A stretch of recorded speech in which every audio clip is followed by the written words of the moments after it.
Shalom. Puji nama Tuhan. Kita mungkin selama kita hidup di dunia ini, kita merasa ada hal-hal yang tidak adil. Orang jujur malah tertindas. Orang benar sering dirugikan. Orang yang dekat sama Tuhan justru masalahnya banyak. Jadi salah orang bilang kalau dekat sama Tuhan itu masalahnya nggak ada. Justru semakin banyak. Orang jahat seolah-olah mereka menang. Orang yang nggak percaya sama Tuhan tapi hidup mereka kok lebih kelihatan dari mata kita, kok lebih berhasil gitu ya. Usahanya kok kelihatan lebih wow gitu. Dan mulai muncul pertanyaan, di manakah keadilan Tuhan terhadap saya yang mengikut Dia? Mungkin kita pernah bertanya, Tuhan, kenapa Engkau diam aja? Kenapa Tuhan gak buat saya melebihi orang yang gak percaya sama-Mu Tuhan? Nah, pertanyaan-pertanyaan ini tidak pernah satupun di antara kita yang tidak pernah berpikir seperti itu. Saya pernah berpikir seperti itu. Lah, tadi malam hampir gak bisa tidur karena rasanya tulang belakang saya ini gak bisa ngopang. Jadi sakit luar biasa. Saya udah tahu itu, udah tanda-tanda, berarti ini kambuh, ini saraf kejepit saya. 3:30 saya dibangunin sama Pak Gembala, sama suami. Kakinya karena udah 2 minggu ini bengkak dan gak bisa napak. Saya bilang, Tuhan, kenapa pas udah mau selalu, kenapa udah mau dekat-dekat pergi pelayanan ada aja kayak seolah-olah halangan.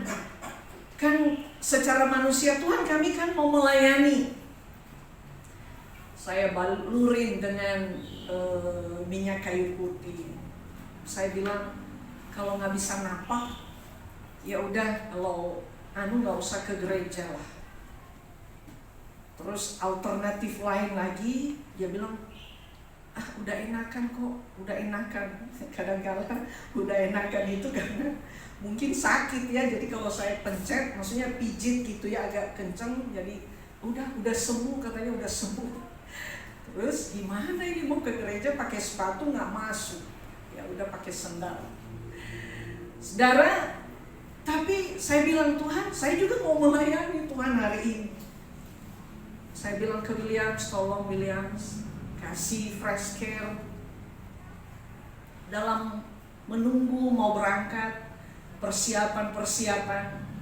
Saya hanya bilang sama Tuhan, Tuhan boleh kambuh ya setelah ibadah, tapi Tuhan kasih saya kekuatan selama kami melayani. Dan sekarang saya merasakan tuh, saya gak bohong, karena pada waktu saya ngomong, Tuhan ada di sini. Saya gak merasa sakit, saya tahu itu kekuatan dari Tuhan. Amin. Bapak Ibu mungkin juga gak sempat cerita seperti saya, tapi saya tahu engkau punya masalah. Sampai kadangkala kita mau ngomong sama Tuhan itu udah gak keluar kata-kata, yang keluar hanya air mata. Tapi kekuatan Tuhan itu melimpah atas orang yang bersandar kepadanya. Nah, hari ini kita mau membuka Alkitab kita dalam Mazmur 58 ayat 6 sampai 11. Mazmur pasal yang ke-58. Saya berharap Bapak Ibu yang sudah terima Alkitab minggu lalu, udah dibaca-baca Alkitabnya ya. Udah terbuka plastiknya semua ya?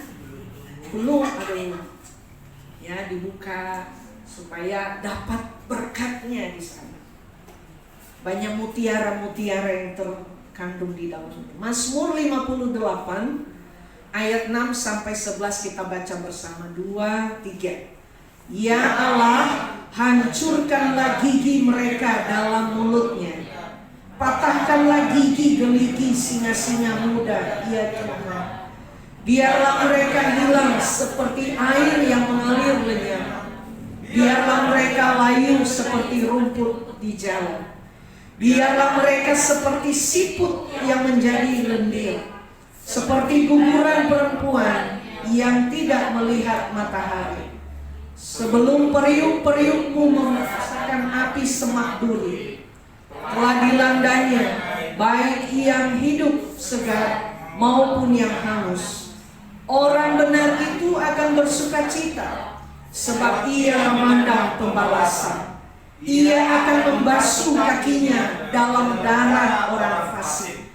Dan orang akan berkata, sesungguhnya ada pahala bagi orang benar, sesungguhnya ada Allah yang memberi keadilan di bumi. Jadi tema firman Tuhan hari ini, Allah membela keadilan. Amin.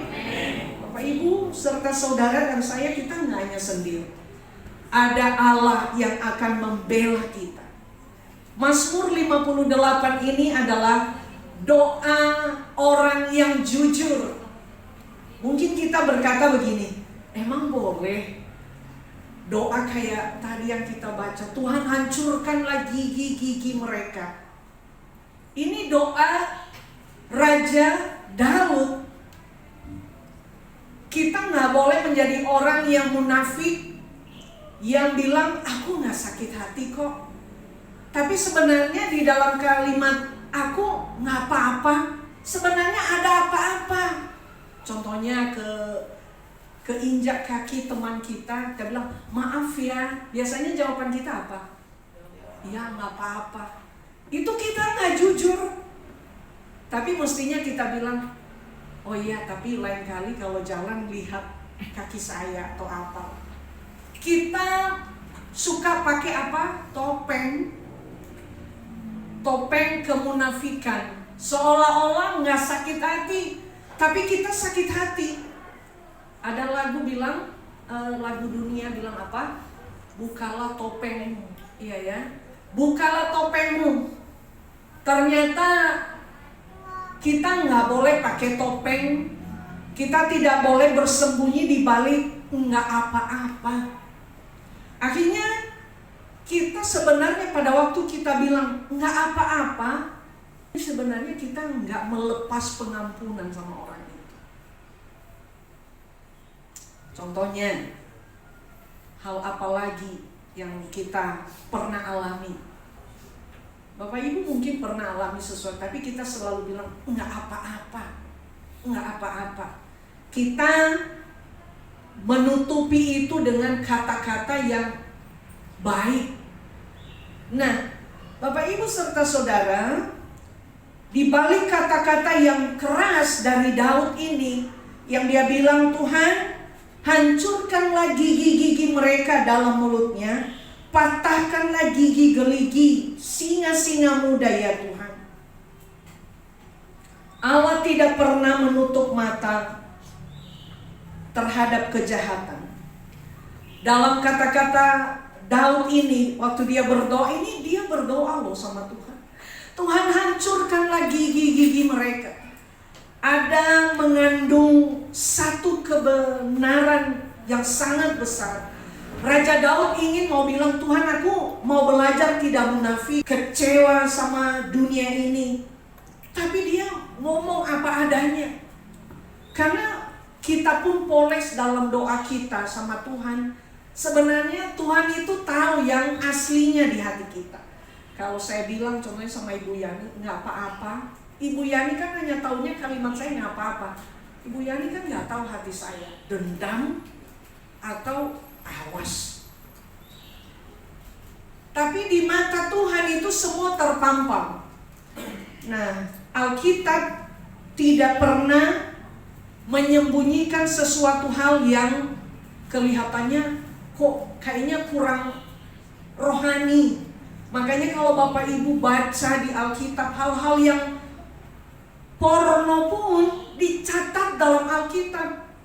Kalau Bapak Ibu lihat dan baca di Yehezkel itu, orang kan bilang Alkitab kok isinya hal-hal yang porno ya. Bapak Ibu pernah baca?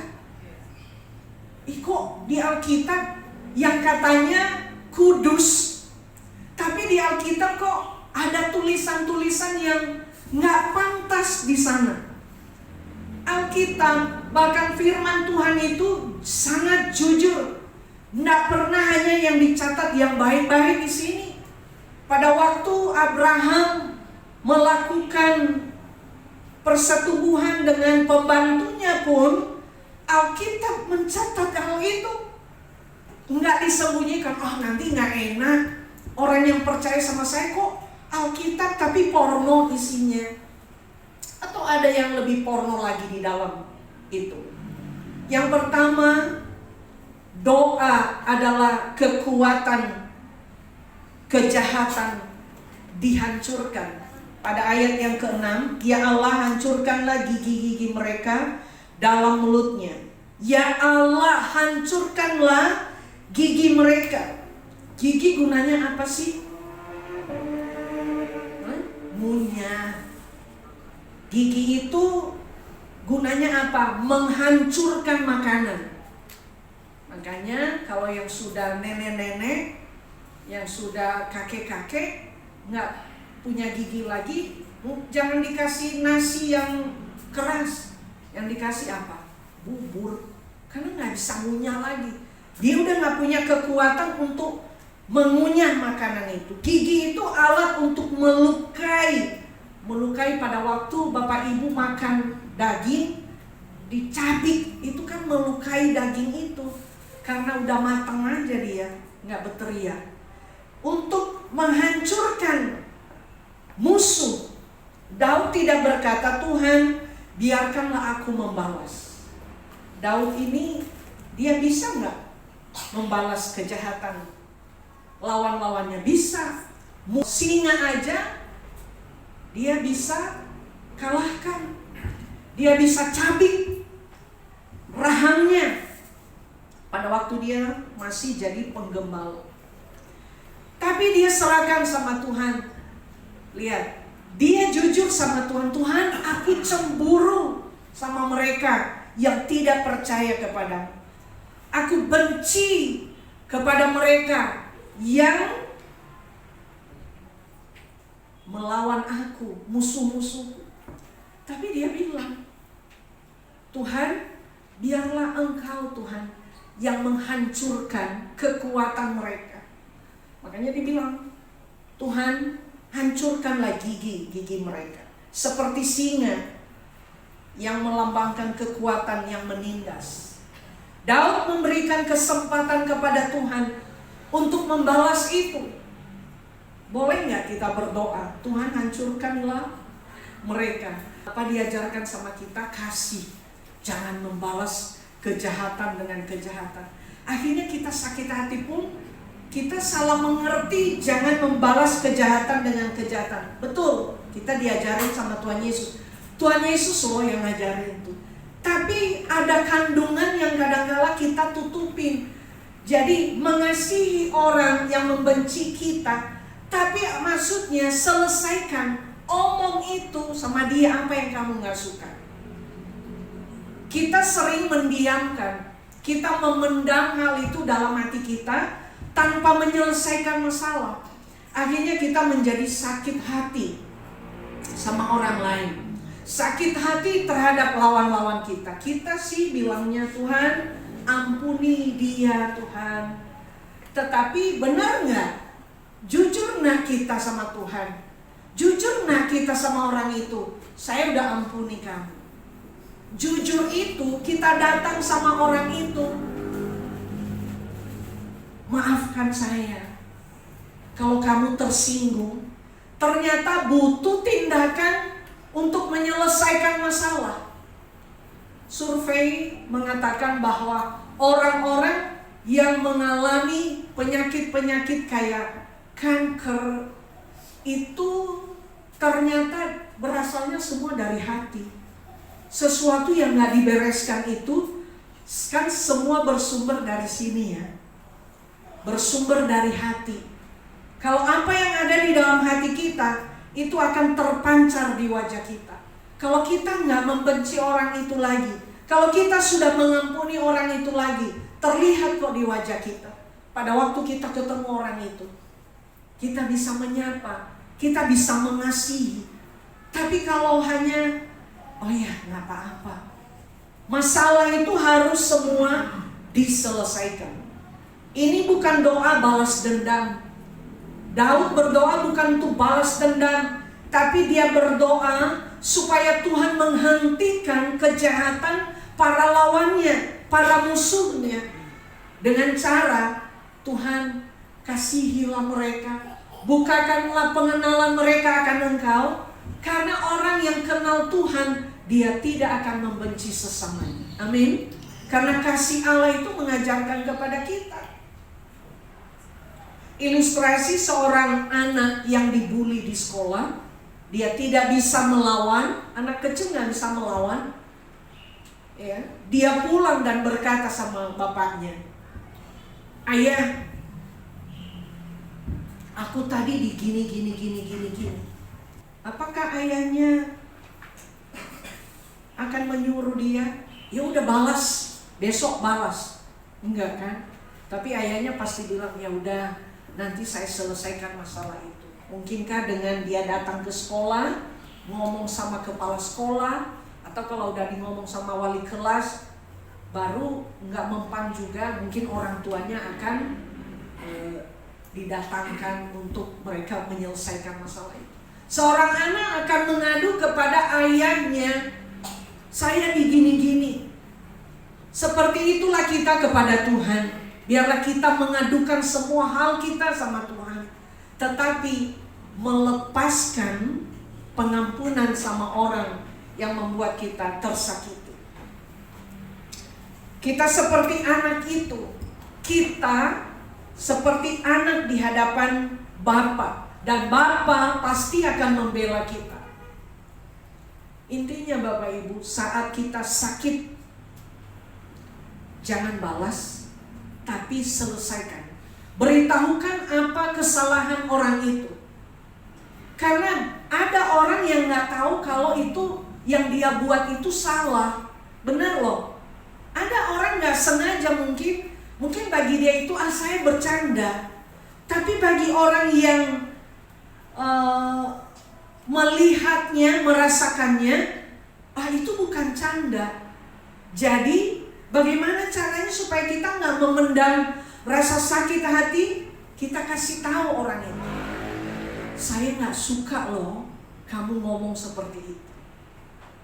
Maka dia akan mengetahui dan besok dia tidak akan melakukan hal itu lagi. Paham ya Bapak Ibu? Supaya kita rasa plong, kita rasa ya udah saya sudah sampaikan, semoga dia mengerti, doakan dia. Dan saya percaya kasih Allah itu tidak akan pernah terputus dalam hidup kita. Serahkan kepada Tuhan dan percayalah bahwa Tuhan itu melihat dan peduli atas hidupmu, atas persoalanmu. Yang kedua, kejahatan itu sementara. Kita perhatikan di ayat 7-8 dia bilang begini, "Biarlah mereka hilang seperti air yang mengalir lenyap. Biarlah mereka layu seperti rumput di jalan." Air itu mengalir cepat sekali hilangnya. Air itu akan turun di jalan yang rendah. Sekarang kita lihat dan nanti kita nggak lihat lagi. Seperti banjir yang tiba-tiba datang melanda Jakarta, dan nanti nggak lama dia akan hilang begitu saja. Ini adalah gambaran Daud mau bilang sama Tuhan, "Tuhan, kejahatan itu saya tahu tidak akan bertahan lama. Orang yang selalu melakukan hal-hal yang tidak adil bagi orang lain, orang yang sering melakukan kejahatan di hadapan Tuhan, gak lama kok orang itu bertahan." Jadi artinya Bapak Ibu, kita perlu menyerahkan semua sama Tuhan, bahwa akan ada masanya tidak akan terlihat lagi kejahatan itu, karena orang itu mengenal kepada Tuhan. Supaya dia mengenal kepada Tuhan, maka kita menunjukkan kasih Tuhan yang Tuhan berikan dalam hidup kita. Yang ketiga, penghakiman itu datang pada waktunya dari Allah. Akan ada masanya penghakiman itu ada bagi orang-orang yang berlaku jahat. Pada ayat yang ke-9 dikatakan, sebelum periuk-periukmu merasakan api semak duri, telah dilandanya, baik yang hidup segar maupun yang hangus. Sebelum, kita lihat ada kalimat sebelum periuk merasakan api. Ini gambaran suatu yang belum sempat matang, Tuhan bisa bertindak tiba-tiba. Allah tidak pernah terlambat. Allah selalu membela orang yang benar di hadapannya. Ada orang yang merencanakan kejahatan kepadamu, tapi mungkin dia sudah atur, saya akan lakukan sama orang ini, saya akan buat seperti ini di usahanya, saya akan begini. Ada orang mungkin yang gak suka Bapak Ibu punya usaha kecil, dan dia melakukan hal-hal yang dia percaya bisa merugikan usahamu. Tapi apakah kita perlu membalas itu? Dan tidak selamanya kita tahu cara kuasa kegelapan itu menghampiri kita, menghampiri pekerjaan kita, menghampiri usaha kita. Tapi apa yang kita mau buat? Kita berdoa sama Tuhan, karena selalu ada pagar perlindungan dalam usaha orang-orang yang takut akan Tuhan. Makanya sebelum buka usahamu, tokomu, berdoa, minta pagar perlindungan Tuhan melindungi tempat usahamu supaya Tuhan berkati. Percayalah kepada Tuhan dan jangan bimbang. Tuhan sangat tersinggung kalau kita tidak percaya lagi sama Tuhan. Kalau kita lebih percaya kepada kekuatan dunia ini, Tuhan pasti tersinggung. Aku kok gak dipercaya ya sama anakku sendiri. Kalau kita semua percaya bahwa kita adalah anak Tuhan, milik Tuhan, mestinya kita percaya sepenuhnya kepada Bapa kita. Kenapa kita berani duduk di kursi itu? Bapak Ibu gak tahu kalau itu patah kan? Tapi berani duduk karena telah memberikan kepercayaan dirimu terhadap kursi yang sudah disusun. Oh, ini aman buat saya. Kita tidak perlu takut kalau hidup kita telah kita serahkan kepada Tuhan. Tuhan tidak akan pernah membiarkan kita jatuh sampai tergeletak. Tuhan tahu kapan harus bertindak. Makanya orang yang melakukan kejahatan, ada saatnya kita akan dengar orang ini sudah tidak ada lagi, ya seperti air tadi. Tadi kelihatan, tahu-tahu sekarang sudah tidak kelihatan. Bukankah orang-orang yang menghina Tuhan, yang mungkin dia berpikir, gak mungkin. Tapi kita sudah melihat sendiri lewat sosmed bagaimana Tuhan membuat mereka juga merasakan pembalasan dari Tuhan. Jadi Allah tidak pernah bisa dipermainkan oleh manusia. Sekalipun mungkin orang bilang manusia itu sendiri yang melakukan kejahatan. Mana ada Tuhan? Nggak mungkin Tuhan lakukan sekarang penghukuman. Tapi kita tidak bisa mengatur Tuhan. Tuhan bisa melakukan hari itu, Tuhan bisa melakukan detik itu. Tapi ingat, kedaulatan itu ada di tangan Tuhan. Yang keempat, Bapak Ibu, orang benar akan melihat keadilan Tuhan. Jadi tadi apa? Tuhan membela keadilan. Orang benar, orang yang sungguh-sungguh bergantung kepada Tuhan akan melihat keadilan Allah. Ayat 10 dan 11. Orang benar itu akan bersuka cita sebab ia memandang pembalasan. Ia akan membasuh kakinya dalam darah orang fasik. Dan orang akan berkata, sesungguhnya ada pahala bagi orang benar. Sesungguhnya ada Allah yang memberi keadilan di bumi. Orang benar akan bersukacita. Bukan karena Tuhan membalas kejahatan mereka, bukan. Tapi karena kebenaran itu ditegakkan Tuhan. Jadi ingat, orang kalau dibalas kejahatannya sama Tuhan, orang benar itu akan bersukacita, bukan begini, rasain kamu. Bukan. Tapi kita bersukacita karena keadilan dari Tuhan itu sudah dinyatakan sama orang itu. Jadi serahkan sama Tuhan, karena Tuhan selalu menegakkan kebenaran. Allah tidak akan mungkin membiarkan orang jahat itu begitu terus. Dia akan ada waktunya menyatakan pembelaannya atas orang-orang yang percaya kepada Tuhan. Jadi sesungguhnya ada Allah yang memberi keadilan di atas muka bumi ini. Seperti hakim yang akhirnya menjatuhkan keputusan yang adil, semua orang akan berkata begini, akhirnya keadilan ditegakkan. Begitu juga dengan Allah. Pada waktu hidup kita benar, kita akan melihat Tuhan menunjukkan keadilan atas hidup kita.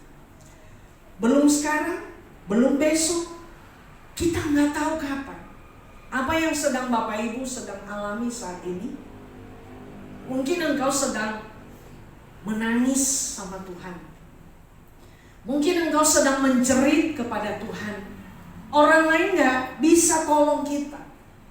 Keluarga kita nggak menolong kita, membiarkan kita. Bahkan mungkin bilang, rasain kamu. Tapi ingat, keadilan Tuhan itu selalu ada bagi orang yang benar dan takut akan Tuhan. Mazmur Raja Daud ini mengingatkan kepada kita bahwa Tuhan itu melihat kejahatan. Tuhan itu melihat perbuatan baik, dan Tuhan mampu menghentikan kejahatan itu. Tuhan pasti menghakimi dengan adil. Jadi sekarang kita mungkin merasa, saya kok seperti ini, saya kok sengaja diperlakukan seperti ini. Tapi ingat, keadilan itu akan jatuh kepadamu pada waktu engkau serahkan kepada Tuhan. Saat di dunia ini tidak ada yang adil. Ingat ini, Allah tidak pernah tidak adil. Allah tidak pernah tidak adil. Artinya Allah selalu adil. Selalu adil. Jika kamu sedang diperlakukan tidak adil, serahkan sama Tuhan. Jika kamu tergoda untuk membalas, ingat, Tuhan adalah hakim, bukan kita. Jadi serahkan sama Tuhan supaya orang itu disadarkan dan dia bertobat. Dia merubah sikap hidupnya. Tetap hidup benar Bapak Ibu, karena ada pahala. Tadi di ayat terakhir dikatakan, sesungguhnya ada pahala bagi orang benar. Sesungguhnya ada Allah yang memberi keadilan di bumi. Akan ada pahala, akan ada upah, akan ada hasil yang baik yang kita akan terima jika kita menyerahkan semua persoalan hidup kita kepada Tuhan. Keadilan manusia bisa gagal. Pada waktu kita mungkin diperhadapkan dengan pengadilan hidup di dunia ini, kelihatan kita nggak ada yang bela. Tapi ingat, Tuhan tetap berkeadilan. Dia akan membalas kepada orang yang berlaku tidak adil terhadap orang yang percaya kepada Tuhan pada waktunya Tuhan. Waktunya Tuhan kita nggak tahu, tapi kita akan menyaksikan itu. Ingat selalu bahwa orang benar akan bersukacita karena keadilan datang dari Tuhan itu sudah terjadi atas orang-orang yang berlaku jahat atas hidup kita.